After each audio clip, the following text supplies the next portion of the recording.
Hello, this is Mr. Vincent Pesimahlase. You are now, we are now going to do a geography lesson um, for development geography. Now, this section is very simple, but it requires understanding. It requires someone to understand exactly what they are doing in order for them to see and understand what's happening around them all the time. So now, without any waste of time, let's get right into it. Um, the first thing that we're going to be looking at is here. Now, what we are looking at firstly is the concept of development.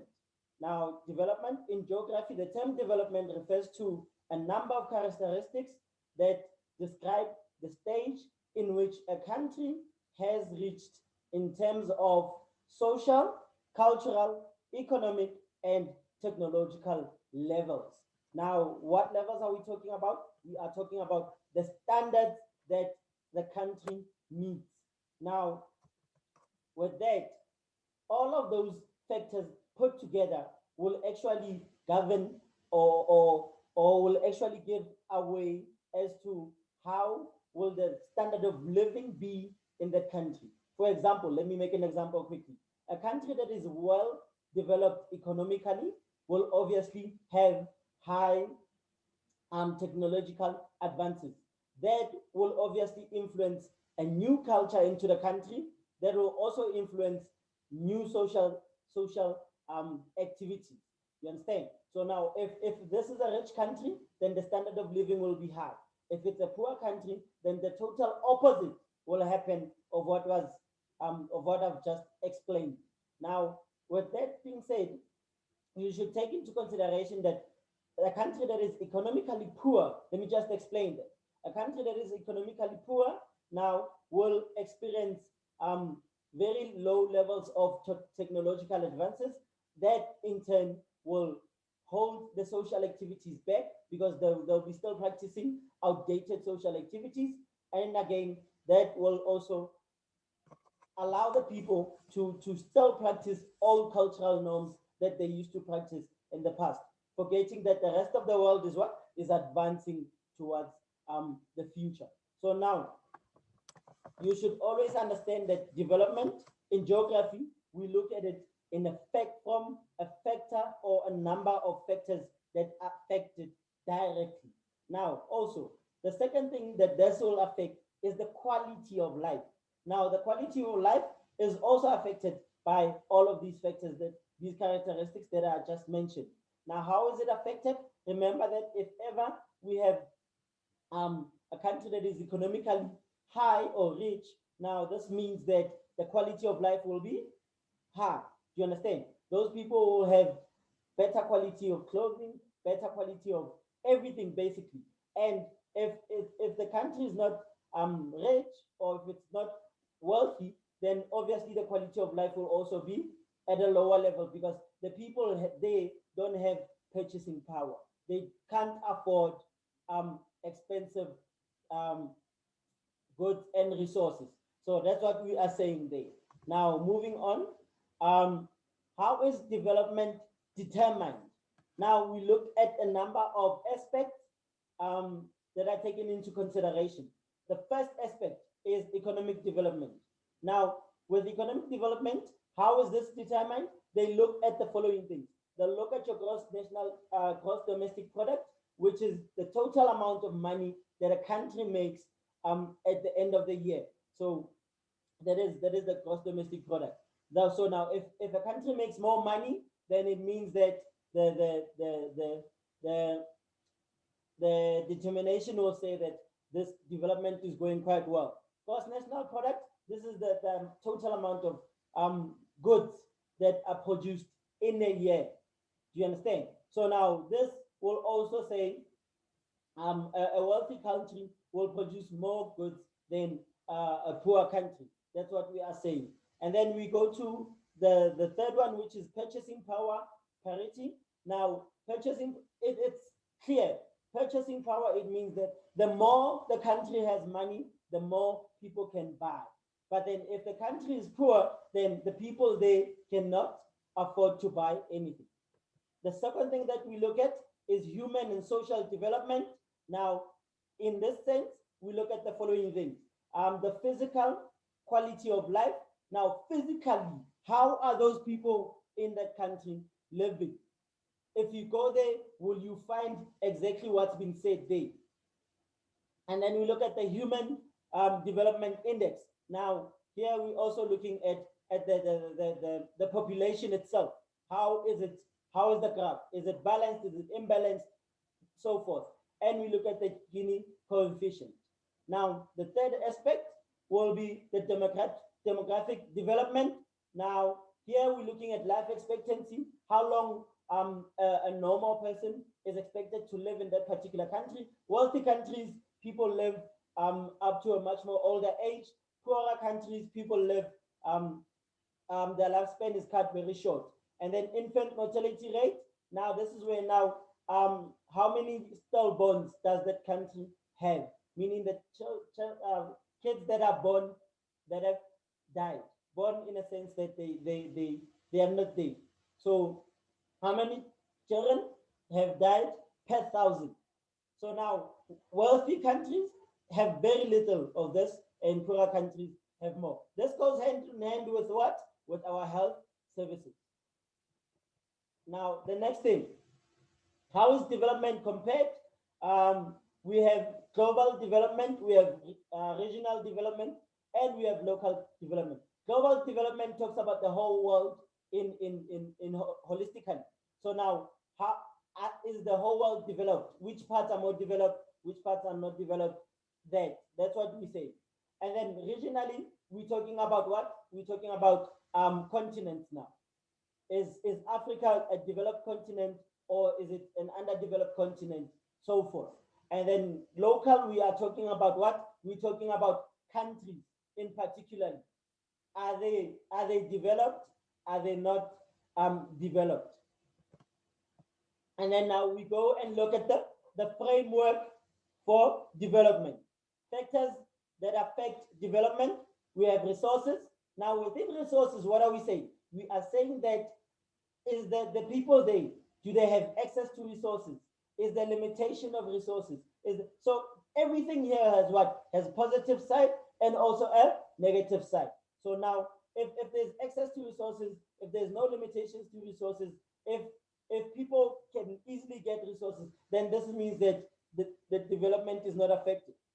It is positively affected, I mean to say.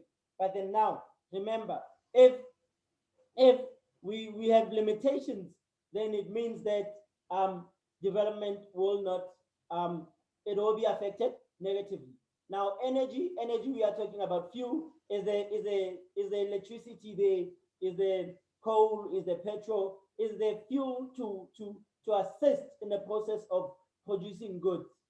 And then cultural and social factors. Now these are the people themselves. Now, how are they? Are they affecting development positively? Is this a nation where people are educated, people are more future orientated, or is it a nation where people are not educated and they're not future orientated? So now those are the things that we look at. And then population growth. Now, how is the population growing? Is it a healthy growth or is it an unhealthy growth? What is a healthy growth? A healthy growth is when now the population is balanced. Now, there isn't a lot of kids.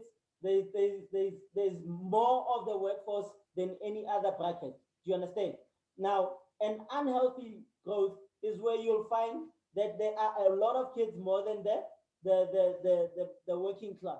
If the working class is very little, then that population will suffer because there won't be a lot of people who are working. Therefore, tax won't be paid, and therefore, most of the people will be dependents, which will be depending on what? On the government.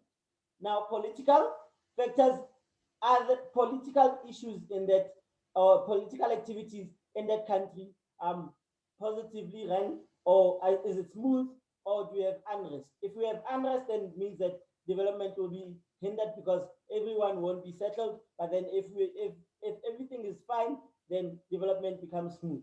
Now, environmental degradation. Now this is where now are we killing the environment? Is our development process killing the environment, or is it just okay? Is it moving in a much more healthier and steady rate? So that's what we are saying there. Now moving on, we have development models. We have the Rostov model. Now, this one says that all countries have the potential to grow through 5 stages of growth. So it means that everything has to move in a linear form. You start at stage one, you move to stage two, stage three, stage four, stage five. Now, with that being said, it means that growth is more controlled. It is not an abandoned activity. It is more controlled. Therefore, people will experience growth in a controlled manner. And then we have the core and periphery model. Everything is centralized and the surroundings access resources there. So meaning that all the resources that people need can access it from the core, meaning the center, and then everyone around will get those things from the center. And then we have the sustainability model. Now this encourages growth, but at the same time conceives the world's resources. So what are we saying? We're saying that the resources will be saved. They will be saved. So now we are encouraging growth, but then now we're also saying that the resources shouldn't be overlooted. They shouldn't be depleted, because we're thinking of what the future, the kids or the next generations need to get the very same resources also. Now, we have rural and urban community-based development. Now, these are just initiatives. Rural initiatives will obviously be different to urban initiatives, because the needs in those particular regions are different. They are different. In rural areas, will be more focused on primary activities, therefore, whereas in urban areas, will be more focused on secondary and tertiary activities. So in urban areas, we are creating jobs through industries, we are creating jobs through service-based institutions. Whereas in rural areas, we are encouraging what? We're encouraging agriculture, so that people can get jobs and be able to eat, and be able to sustain life itself. And now the next thing that we look at is trade and development. Now, trade is a form of exchanging goods and what? And resources. Now, it doesn't matter which way is it done. Does it involve money? It doesn't involve money. As long as we are exchanging goods and resources, then we're saying that we are practicing what? We are practicing trade. So now we have international trade, which is global trade, sorry, which is now countries that are trading amongst each other. And then we have local trade, which is within a country. Whereas now people are trading with each other through different provinces. So it can be in the same area, it can be in a different province, but as long as it's within a country, then this means that our trade is local. But then if you take it to another country, then we're talking about international what? International trade. And then that will also encourage what? It will encourage imports and exports. Imports are things that goods and resources that come into a country. Exports are goods and resources that are sold to other countries, meaning that are going out of the country. And then we have classification of countries. We have LEDCs, which are less economically developed countries, meaning these countries are what? Are poor. And then we have MEDCs, which are more economically developed countries, which will mean these countries are rich. Do you understand? Those are the two different classifications. And then we'll have terms of trade. Now, terms of trade talks about purely what is the agreement between us, meaning country A and country B. If they are going to trade, what is the agreement? What everything is done in a contract form, and it has a time frame, and it is governed by laws. Each and every country has its own laws in terms of trade. So now everyone has to buy into the conditions that are preset before trade can happen. If we don't have the same agreement, or if we can't see eye to eye with our terms, then we won't trade. But if we do, then this means that these countries will start to trade. And then now, is trade fair? Trade in most cases is not fair, because now the more economically developed countries will take advantage of the less economically developed countries, and therefore that will make it unfair because now they're actually exploiting them in a sense. And then we have free trade. This is movement of goods and resources without any restrictions in any way. So this is when now goods and resources can move from here to anywhere without any restrictions. That is what we call free trade. And then we have trade barriers. These are the laws that prohibit and hinder trade. So now these are the laws that will govern everything. If it is legal and if it is allowed, then trade will continue. But then if it is not allowed and we don't have an agreement, then trade cannot continue. That's what we are talking about there. And then subsidies, it's government aid. This is when the government now aids. Let's say, for instance, we get resources from Germany, and these resources will actually cost an individual 7,000 per item. Now, what will happen? We'll have government aid, which government will say, okay, instead of an individual paying that 7,000, let's let them pay 6,000, no, 5,000, and the government will pay the 2,000 for each and every item bought. So it makes the resources much more accessible for individuals within that country. And then we have fair trade. Fair trade is the guarantee that the farmers and producers in developing countries receive a fair deal. Do you understand? This is what now it addresses that question that we asked, where it says is trade fair, which I told you that it is never fair. But then now, if the goods and resources have a sticker of fair trade on them, then it tells the people that the people that produce the goods have received a fair deal. Now, the concept of globalization and its impact on development.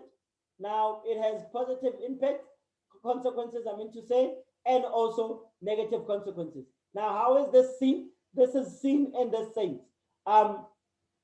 Globalization will speed up the process of development, and things will have more technological advances, life will become easier. But then the negative consequences is that the environment suffers the most. So we'll have more pollution, we'll have more diseases, we'll have a lot of things that will affect us negatively. So hence why we have positive and negative consequences.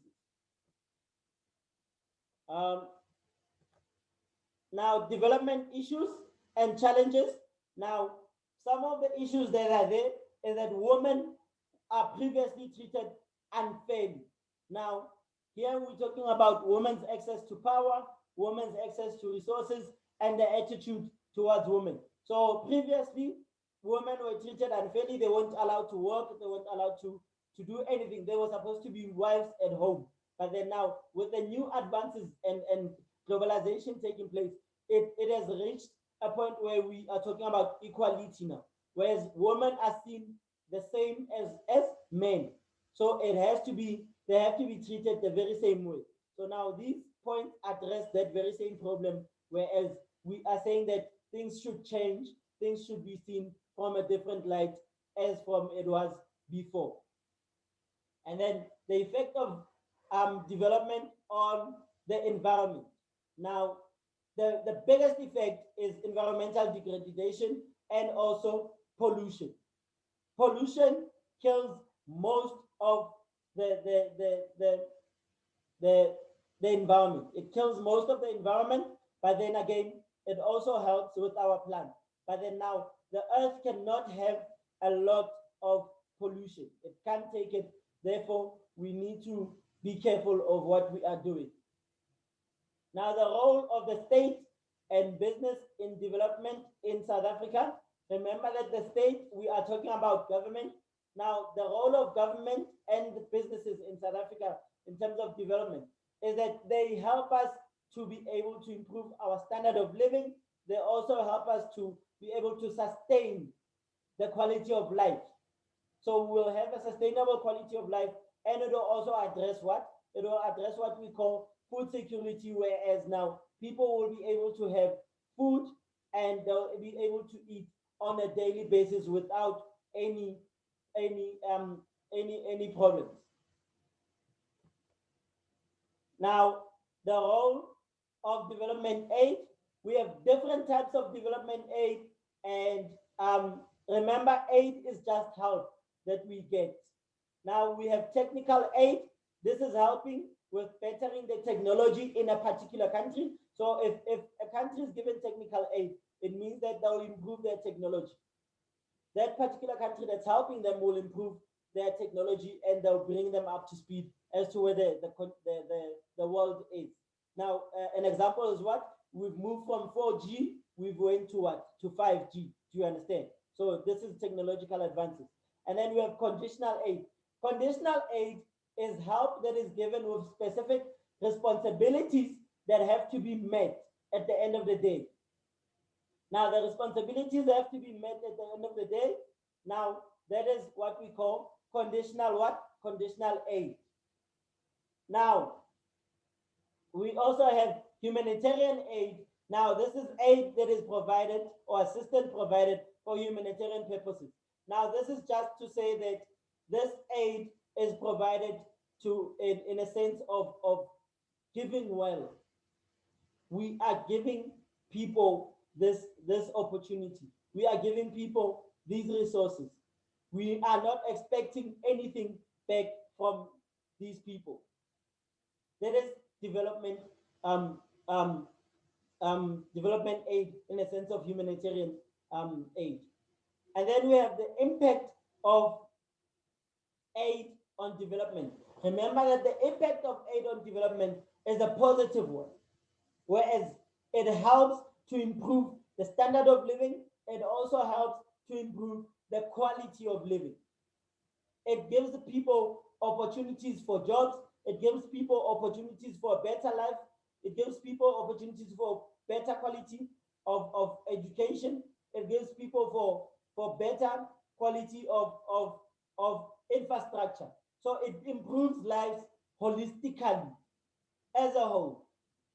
Now, I hope that with this lesson, you've learned and you've also taken into consideration that this section needs you to understand it more than you need to know the content.